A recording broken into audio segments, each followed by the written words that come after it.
Have you ever wondered who was the first murderer of this world? If you don't know, then don't worry, we are going to learn this together. Hello and welcome back. In today's video, we're delving into the fascinating tale of Abel and Cain, or Habil and Cabil, a story that transcends time and faiths. Before we get into the story, let's set the stage. Abel and Cain's story can be found in both the Bible and the Quran, making it an integral part of both Judeo-Christian and Islamic traditions. Now, let's dive into the heart of the story. Abel and Cain were the sons of Adam and Eve. They were very different in character and lived a simple life, tending to their crops and livestock. Let's understand what Bible said about the brothers. The story of Cain's murder of Abel and its consequences is told in Genesis chapter 4 verse 1 and 2. God says, "And the human knew Eve his woman, and she conceived and bore Cain, and she said, I have got me a man with the Lord.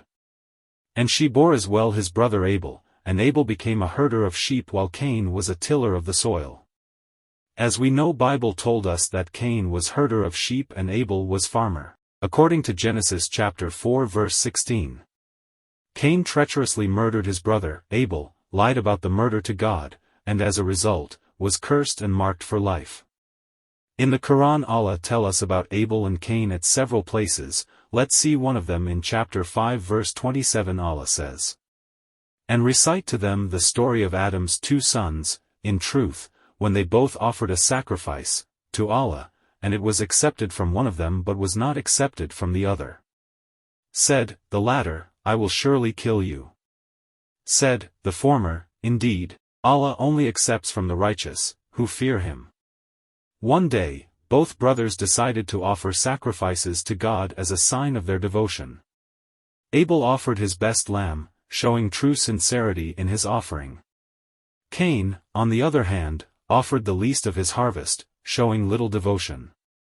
This act reflects the contrast in their characters.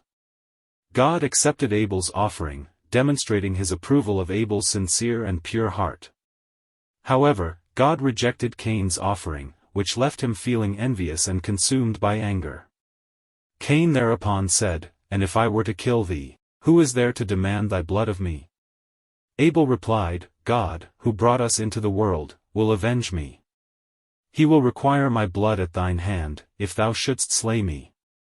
God is the judge, who will visit their wicked deeds upon the wicked, and their evil deeds upon the evil. Shouldst thou slay me, God will know thy secret, and he will deal out punishment unto thee." These words but added to the anger of Cain, and he threw himself upon his brother. Abel was stronger than he, and he would have got the worst of it, but at the last moment he begged for mercy, and the gentle Abel released his hold upon him.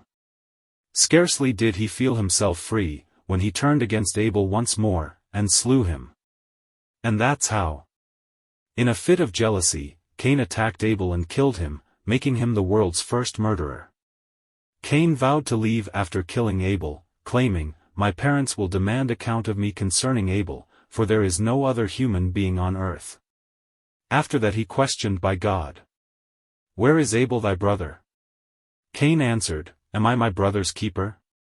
Thou art he who holdest watch over all creatures, and yet thou demandest account of me.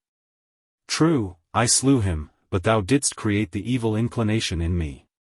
Thou guardest all things, why, then, didst thou permit me to slay him? Thou didst thyself slay him, for hadst thou looked with a favorable countenance toward my offering as toward his, I had had no reason for envying him, and I had not slain him."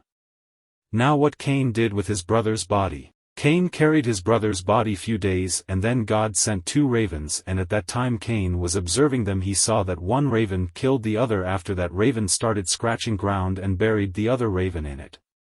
So that's how Cain buried Abel's body. In conclusion, the story of Abel and Cain is a timeless parable that continues to resonate with people across the world. It reminds us of the eternal struggle between good and evil and the power of redemption. Thank you for joining us today. If you enjoyed this video, don't forget to like, comment, and subscribe for more enlightening content. Stay tuned for more stories from the ages. Until next time, take care.